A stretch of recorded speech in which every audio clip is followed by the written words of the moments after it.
Breaking news. The Supreme Court has sided with President Trump and allowed him to remove over 500,000 temporary status illegal immigrants. For more on the news, check this clip. What's interesting about this is this was an 8-1 decision. Yep. The only person who voted against it, had a dissenting opinion in the Supreme Court, was Ketanji Brown Jackson. That's right. We got Kagan, we got Sotomayor. And John, it's pretty unusual for the Supreme Court to really rule 8-1, and especially in the Trump administration's favor. But I will say that this is such a win for the American people. What this program did was really exploit the legal immigration system. We talk a lot about how Biden broke the border, but he also broke the legal immigration system. MS-13 gang members, Tren de Aragua, known terrorists, convicted murderers, human rights abusers, they all came in using this parole program. And we really have to not just look at the border, but also our legal immigration protocols and making sure we reinstitute integrity into them and that we're actually vetting the people who are coming into this country. And so this ruling is going to make the American people safer. Just for folks at home who, so that they can know how many people came in, here's the stats: 110,000 Cubans, 211,000 Haitians, 93,000 Nicaraguans, 117,000 Venezuelans, for a total of 531,680. I assume that you'll start the deportations? Absolutely, John.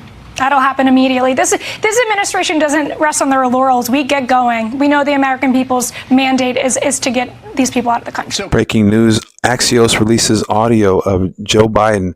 Listen to his slurred speech and his dementia in real time as he has trouble remembering the most important of things, including his own family. Brandon Kennedy running for president. And so what was happening, though, 1 month ago dying, May 30th, 2018. Was it 2015 he died? 2015. I think it's 2015. I'm not sure the months, but I think that was That's right, Mr. President. And what's happened in the meantime is that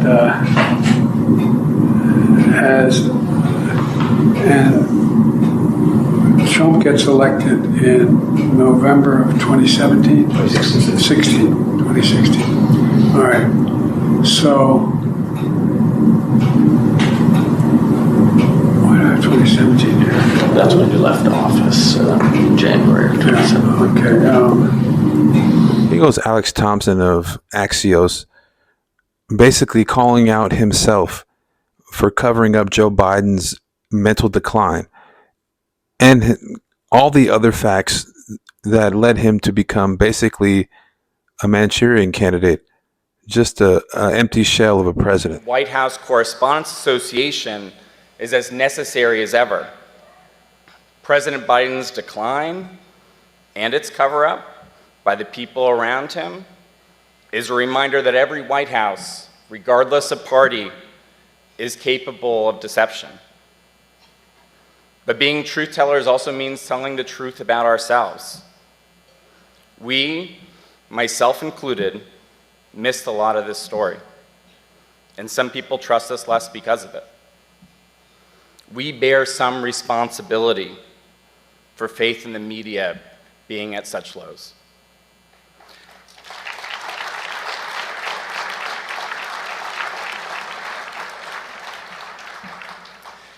I say this because acknowledging errors builds trust, and being defensive about them further erodes it. In a shocking turn of events, Joe Biden has been proven to have cancer while he was president.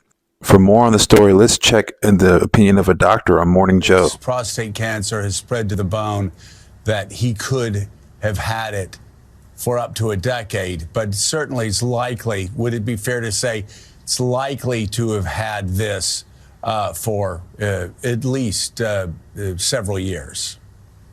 Oh, more than several years. You don't get prostate cancer. Again, I just want to stop you. So this is not speculation. If you have prostate cancer that is spread to the bone, then he's most certainly, you were saying, had it when he was president of the United States. Oh yeah. He did not develop it in the last 100, 200 days. He had it while he was president. He probably had it at the start of his presidency in 2021. Yes, that I don't think there's any disagreement about that. Here's President Trump's remarks on the diagnosis about Joe Biden's cancer reveal. Listen to what he says, and then listen to how long it probably takes in order for you to get to that. To everybody, but it's given just about, and it takes a long time to get to that situation. Now, I think, to get to a stage 9, I think that if you take a look, it's the same doctor that said that Joe was cognitively fine. There was nothing wrong with him. Well, he said, if it's the same doctor, he said there was nothing wrong there, and that's being proven to be a sad situation. And the auto pen is becoming a very big deal. The auto pen is becoming a big deal because it seems like that maybe was the president who ever operated the auto pen.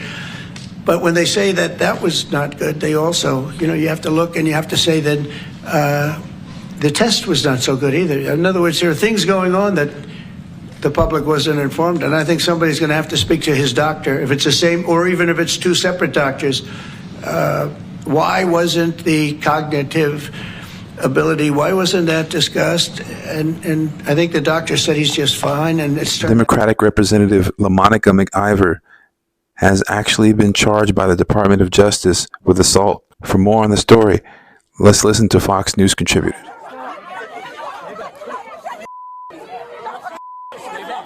The days of woke, no, I didn't. The days of woke are over. That woman, I have no idea who she is. That woman was out of control. She was shoving federal agents. She was out of control. The days of that crap are over in this country. We're going to have law and order.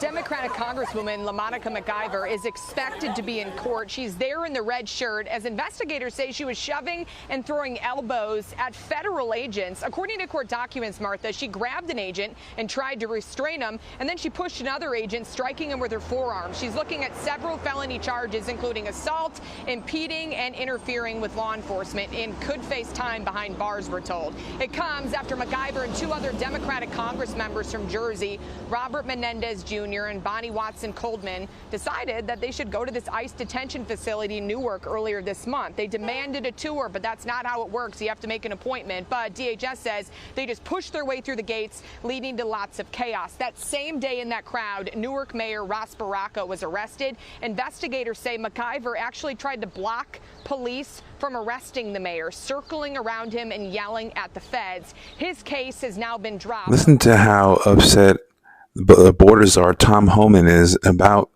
LaMonica McIver being a representative of Congress, taking matters into her own hands and assaulting ICE agents. You know what the most disgusting thing about this is? While she's putting hands on an ICE officer, I'm attending Blue Mass in Washington, D.C. for the heroes, the law enforcement, federal, state, local, who gave their lives for this country. I'm going to the Border Patrol Memorial. I'm going to the ICE Memorial to pay tribute to the men and women who wear a badge and gun, and to their families who lost their loved ones, and they got to deal with that every day. Children without fathers that died in line of duty. At the same time we're doing that, along with the President Trump in Washington, D.C., they're assaulting ICE agents. It is just disgusting, and they're going to be held accountable. Every single time they break the law, we'll be looking for prosecution. In a strong message of unification, let's see what President Trump has to say before talking to Congress directly. Tremendously unified party. I don't think we've ever had a party like this. There are some people that want a couple of things that maybe I don't like or that they're not going to get. But I think we're going to have tremendous, not luck, we have tremendous talent. This man has done an incredible job. I think we're a very unified party. The Senate's doing great. John Thune is doing fantastically. He's a great guy. And we're going to have a bill, the one big beautiful bill. I think it's going to be, it's the biggest bill ever passed, and we got to get it done. Tremendous tax cuts for people, tremendous incentives, tremendous regulation cuts, all these regulations that are so horrible. Breaking news, the House has passed the one big beautiful bill, and the vote now moves to the Senate. For more on the story, let's see what Speaker Mike Johnson had to say. On this vote, the yeas are 215, the nays are 214, with one answering present. The bill is passed.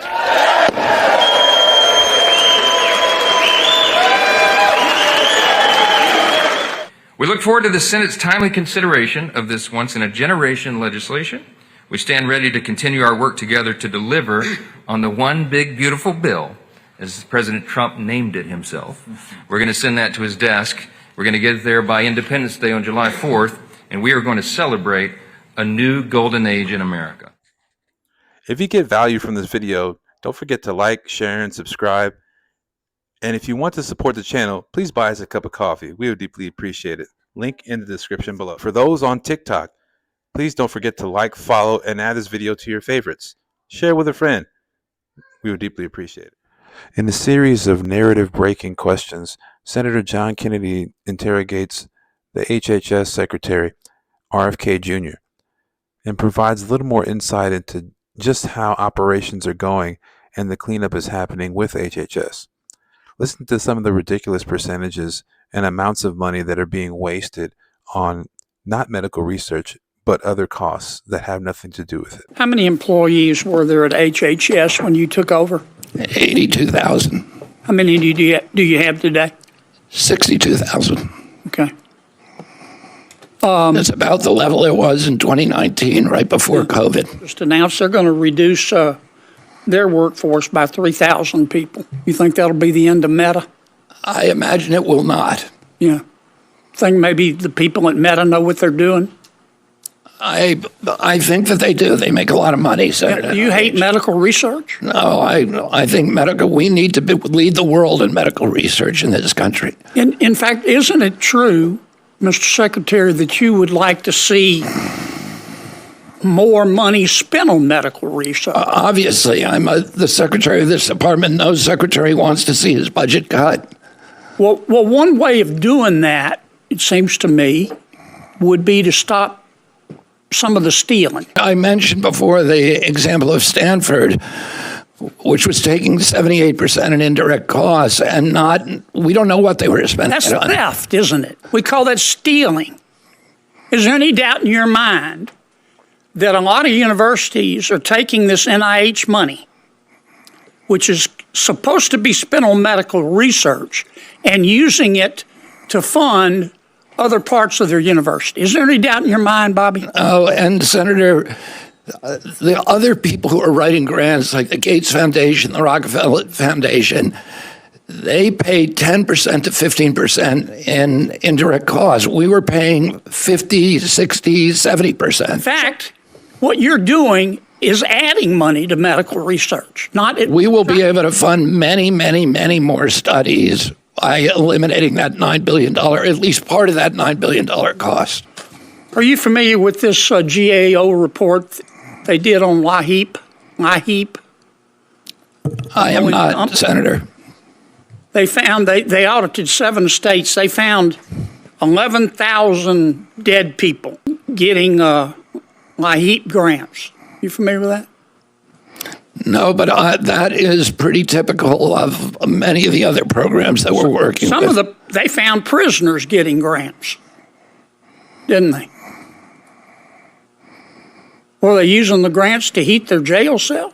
They found 1,000 federal employees getting the grants with federal salaries that greatly exceeded the income limits. They found some of those folks living in $1 million homes. Why do we allow highly processed foods in America? That's a complicated question, but it's driven by profits, but to a food industry that is making money by poisoning American kids, and they don't do it abroad. They make the same products for Canada and for Europe that do not contain many of those chemicals. You understand, Mr. Secretary, there's nothing you can do that's going to make many of my Democratic colleagues happy. You get that, don't you? I do understand. I'm coming to understand that, Senator. Yes. HHS has downsized back down to 2019 levels of employment. As Senator John McKennedy pointed out, there are companies that are downsizing and they're operating just fine. I think HHS will follow. In a rare unified moment in the Senate, the No Tax on Tips bill introduced by Senator Ted Cruz, has passed unanimously, 100-0, and is being brought to the House of Representatives to be signed into law. For more on the bill, let's listen to Senator Ted Cruz talk about it himself. What we just saw is the Senate passing no tax on tips 100-0. Every Democrat voted yes, every Republican voted yes. And by the way, the backstory, just kind of pulling the curtain back on how this process operates. The way the process operates is when you're seeking to pass something by unanimous consent, you circulate what's called a hotline, and every senator gets the chance to say, are you going to object? And on the Republican side, every senator said, nope, goodbye me. And on the Democrat side, every senator said, nope, goodbye me. And so this is now passed, and we are sending it to the House of Representatives. Here's the good news. With what we just saw now, the certainty that we will see no tax on tips become the law of the land, I think, is very close to 100%. As it pertains to cutting taxes for the average American without addressing the deficit, there's been a change in narrative from 1996 to now. Look, let's watch CNN bring up the percentages as to who cares about cutting taxes without regard for the deficit. Take a look. Cut taxes even if the deficit increases. Look at this. 60% overall say, cut those taxes, baby. What about Republicans? You know, they're the ones who are supposedly so concerned over the deficit. But even there, 74% say cut taxes even if the deficit increases. Both overall and Republicans, they don't look here. Okay, cut taxes even if the deficit increases. Now, you know, it's that 60% we spoke about. But back in 1996, the real last time where there really was a movement to bring that deficit down, bring that debt down, it was just 23% who said cut taxes even if the deficit increases. So we've nearly seen a tripling, far more than doubling of the percentage of Americans who say that we should cut those taxes even if the deficit increases. And that's where we're standing right now, basically, amongst the American public. Breaking news, President Trump had a very productive call as it pertains to the Russia-Ukraine peace talks. For more on the story, let's check this clip out together. Well, I want to thank everybody. We just spent 2.5 hours talking to Vladimir Putin, and I think some progress has been made. It's a terrible situation going on over there. 5,000 young people every single week are being killed. So hopefully we did something. We also spoke to the heads of most of the European nations, and we're trying to get that whole thing wrapped up. What a shame that it ever started in the first place. So the Pope would like to take a role potentially in mediating these talks. Does that mean that the U.S. is taking a step back from? No. I think it would be great to have it at the Vatican. Maybe it would have some extra significance. And I saw that it was discussed yesterday, so I thought, and people told me that they'd be honored to do it. I would imagine they would be. So, no, I think it would be maybe helpful. There's tremendous bitterness, anger, and I think maybe that could help some of that anger. So having it at the Vatican would be, in Rome, would be I think it would be a great idea. Here is Vladimir Putin on his opinion of the Trump call and the progress made during the call. Here is Vladimir Putin on his opinion of the Trump call and the progress made during. Добрый вечер. Меня коллеги просили сказать несколько слов о результатах нашего телефонного разговора с президентом Соединенных Штатов. Действительно, этот разговор состоялся, продолжался более 2 часов. Хочу отметить, что он был очень содержательным и весьма откровенным. И в целом, на мой взгляд, в этой связи весьма полезным. Having the Vatican be a proposed meeting site for both Ukraine and Russia and finally bringing an end to this senseless war that wouldn't have happened under Trump is a step in the right direction. I hope it all comes to fruition. Breaking news. In true Trump fashion, President Trump confronts the president of South Africa face to face about the unaliving of White Afrikaners and them seeking asylum in the United States to avoid that unaliving. Let's see the South African president's reaction. A lot of people are very concerned with regard to South Africa, and that's really the purpose of the meeting, and we'll see how that turns out. but we have many people that feel they're being persecuted, and they're coming to the United States. So we take from many locations if we feel there's persecution or genocide going on. And we had a lot of people. I must tell you, Mr. President, we have had a tremendous number of people, especially since they've seen this. Generally, they're white farmers, and they're fleeing South Africa, and it's a very sad thing to see. But I hope we can have an explanation of that, because I know you don't want that. It's a kind of a different meeting. Normally we have meetings, we talk about trade, and we'll be talking about trade and other things. But that certainly will be a subject that comes up, yeah. It's a kind of a different meeting. Normally we have meetings, we talk about trade, and we'll be talking about trade and other things. But that certainly will be a subject that comes up, yeah. And here he goes to try to deny exactly what it is that's happening. And here he goes to try to deny exactly what it is that's happening.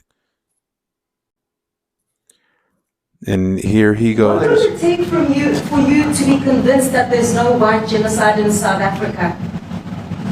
Well, I can answer that for the President. It's for him. No, seriously. I'd rather have him answer. Yeah, I'd rather answer that. It will be. Our President will respond to you. Yeah, let me, Thank you, Mr. President. It will take President Trump listening to the voices of South Africans, some of whom are his good friends, like those who are here.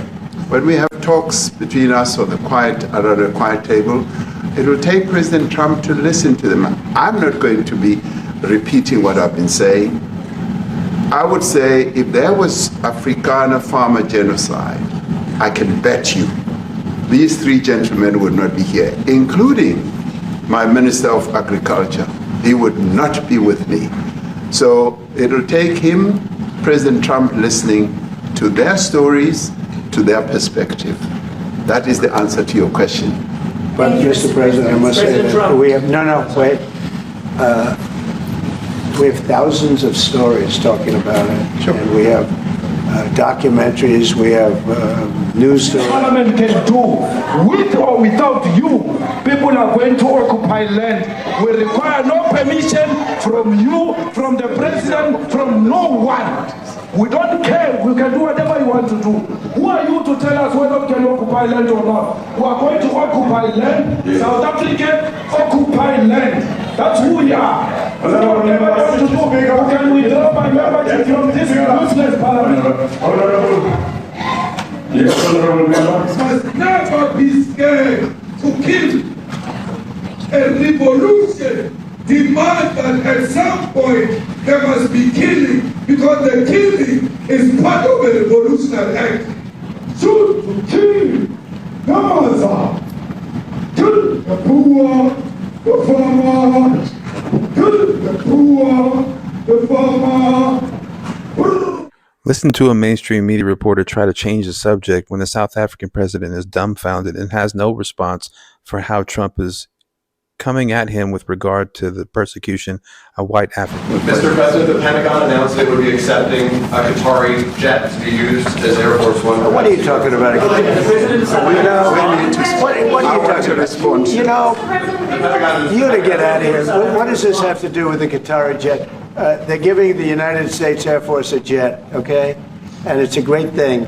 We're talking about a lot of other things. It's NBC trying to get off the subject of what you just saw. You are a real, you're a terrible reporter.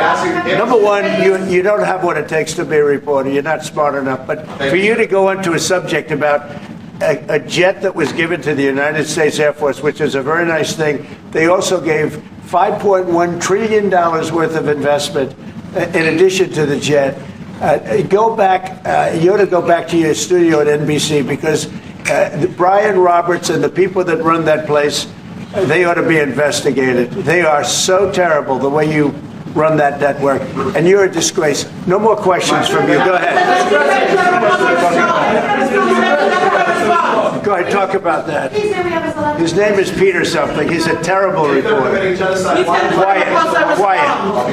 That's my question now. Let's go. Like, what does that even have to do with the subject at hand? Like, sit down. Be quiet. As usual, the mainstream media doesn't have a talking point that is organic and that comes from a true place. Watch them all spew the same talking points in this clip. The dramatic scene in the Oval Office today, the tense confrontation, President Trump ambushing the president of South Africa. Up next, another Oval Office meltdown, President Trump ambushing the president of South Africa. President Trump is being accused of conducting something of a diplomatic ambush of South Africa's president in the Oval Office. To be with you, I'm Katie Tur. President Trump orchestrated another Oval Office ambush today. Today, Donald Trump meeting with the president of South Africa and attempting to ambush and humiliate that leader. Zelensky territory, where essentially he was a bit ambushed inside the Oval Office. Felt like an ambush in there, kind of like the President Zelensky meeting in the Oval Office. This was an ambush. It was orchestrated. Cyril Ramaphosa brought his best diplomatic self to this meeting, but nothing could have prepared him for this multimedia ambush. What started as, to some degree, an ambush. Well, Katie, I mean, it was an ambush. Ambush. Ambushed. Ambush. An ambush. Ambushing. Ambushed. If it were genuine, it would be the same word being used by 9 different shows. They're obviously being manufactured and trying to manufacture outrage about this. Regardless of race, religion, or creed, genocide is bad and should never be experienced at all. Regardless of what type of person it is, what race of person it is, what religion or creed of person it is never okay to unalive an entire type of people. Which brings me to the question of this video.